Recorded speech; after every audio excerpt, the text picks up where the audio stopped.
رات کے پہر جب ساری دنیا نیند کی آغوش میں ہو اور آپ اللہ کی عبادت میں مشغول ہوں۔ جس نے سجدوں کی توفیق دی ہے اس نے معجزوں کی کہانی بھی لکھی ہوگی۔ تہجد کے وقت انسان اللہ کے بہت قریب ہوتا ہے، اتنا کہ اپنی ہر دعا پوری کروا سکتا ہے۔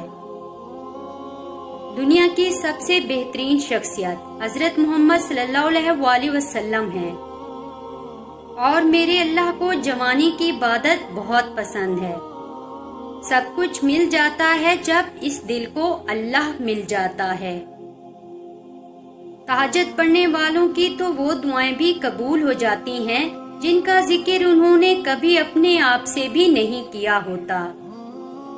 ہر عبادت کا پتہ نہیں ہوتا کہ وہ قبول ہے یا نہیں، مگر درود شریف ایسی عبادت ہے جو ادا ہوتے ہی قبول ہو جاتی ہے۔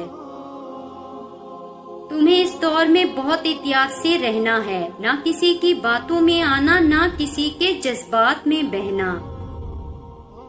اللہ سے اپنا رشتہ اتنا مضبوط کرو کہ تمہیں کسی کے سہارے کی طلب ختم ہو جائے۔